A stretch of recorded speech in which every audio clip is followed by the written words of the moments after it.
Thank you for tuning in to the best parenting show on the internet, Post Daily Dose. It's the Post. It's the Post. It's the Post. The Post Daily Dose. It's the Post.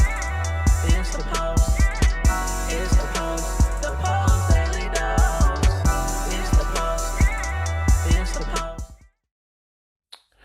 Hey Facebook, welcome to another episode of Post Daily Dose with me, your trusted parenting advisor, faithful guide and servant on the healing journey. What's my name?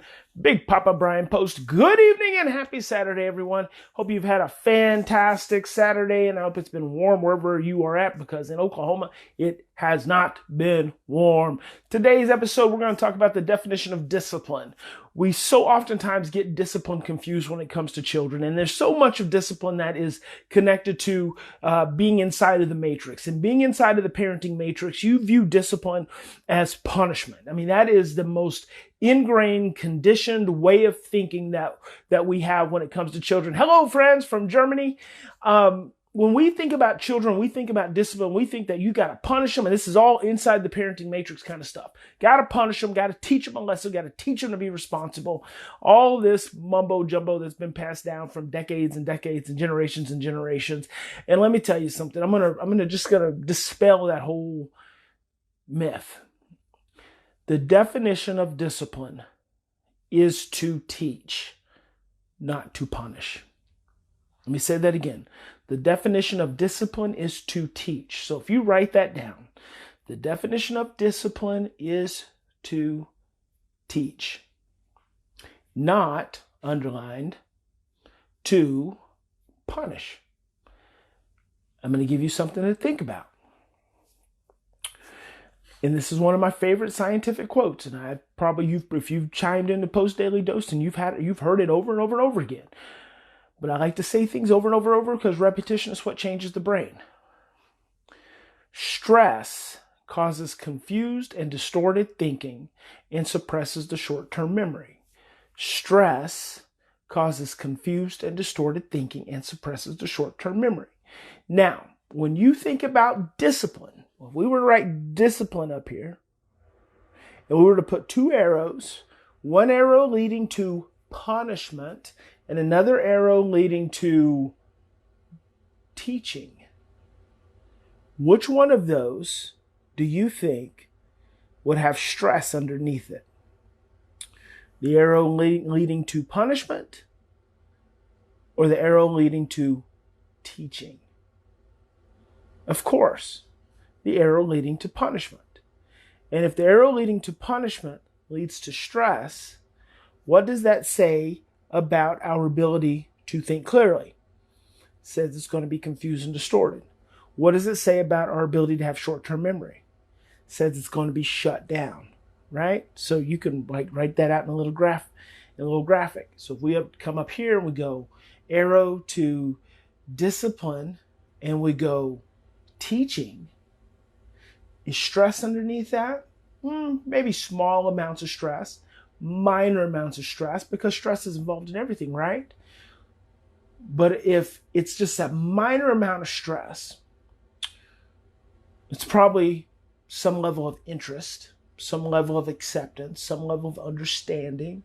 What do you think's underneath that? You got it right. Clear thinking and available short-term memory. So then guess what happens? Which child do you think? Good night, Kirsten.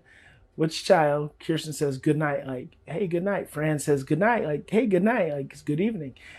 Which one of those arrows do you think is going to lead to a child being able to learn effectively? Of course, over here, the child who is not being stressed out, has thinking that is clear and coherent, and a short-term memory that is available. Hello, Mother, and hello, Cheryl. If we stress our children out, and see, this is important,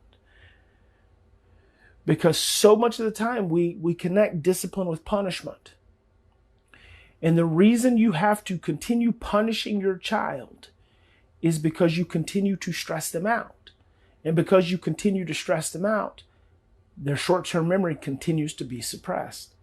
They continue to not think clearly. And guess what you're doing? You're interfering with their ability to learn. If you want to truly teach your child, if you want to be an effective disciple, then you've got to be an effective educator.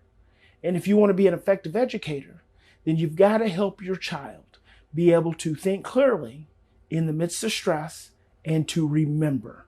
So if you want to do that, then you got to help their brains be in a state that is conducive to learning. Now, why schools haven't grasped this principle yet, I don't know, but it's so simple. And so let's start with us as parents. If your child misbehaves, your inclination is to punish them. Why? Because you want them to learn. However, now you know if you punish them, their thinking is going to be confused and distorted, and their short-term memory is going to be suppressed. So what are you almost guaranteeing yourself? That they're not going to learn, and they're probably going to do it again, which means you're going to have to punish them again. If what you're doing, you have to continue doing more of it, then it is not working. This is very important. If the approach you're using with your child, if you have to continue doing more of it, it is not working. That means it is creating stress. That means it is creating confused and distorted thinking and is suppressing the short-term memory, and your child is not learning. So first, to be an effective teacher, to be an effective disciple, which means to be an effective teacher, you've got to learn to calm yourself down and stop being so reactive to your child's behaviors. Disconnect from the emotion of the behavior. We talked about this inside the parenting matrix this morning. You've got to learn to disconnect from the emotional invitation that your child's giving you in any behavioral situation. You got to pull yourself away from that. You got to observe, but it takes a lot of work to get to that point. But you got to be able to get to that point so where you're not becoming emotionally reactive. When you're not emotionally reactive, then you can use your brain. When you can use your brain, now you are more likely to be an effective disciple, which is an effective teacher, which is going to be helping your child to be able to learn effectively. I want you to think about that because it is the difference between reactive and responsive.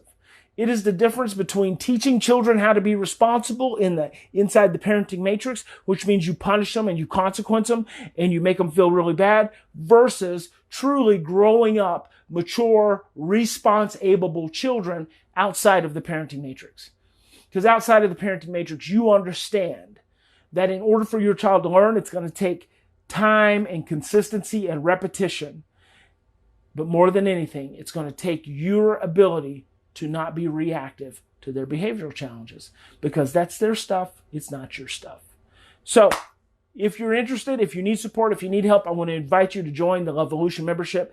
Again, the Lovolution membership has a private Facebook group. It's called the Lovolution, and it is closed to only members of the Lovolution. So if you join the Lovolution, then you get to have access to the private group. But if you're not a member of the Lovolution, then it's closed just to that group. So join us at the Lovolution, the new parenting, Lovolution.com. We'd love to have you. We'd love to hear your struggles and help you with your challenges and help you to grow and help you to learn and help you learn how to be an effective disciple. Remember, in any given situation, you have two choices. You can continue to react from the same old conditioned parenting matrix imprints of fear and stress and overwhelm and reactivity, or you can stop. You can take 3 to 10 deep breaths. You can visit us at newparentinglovolution.com. You can choose love, get support, inspiration, and operate outside of the parenting matrix. God bless each and every one of you. May you have a fantastic evening, a fantastic, whatever day it is, a fantastic evening. Big Papa loves you. Lay your heads down tonight. Relax. Release the cells, the pain in your cells. Wake up in the morning, be restored, refreshed, re-energized, reinvigorated, and ready for a relaxing day. God bless you. We'll talk to you soon.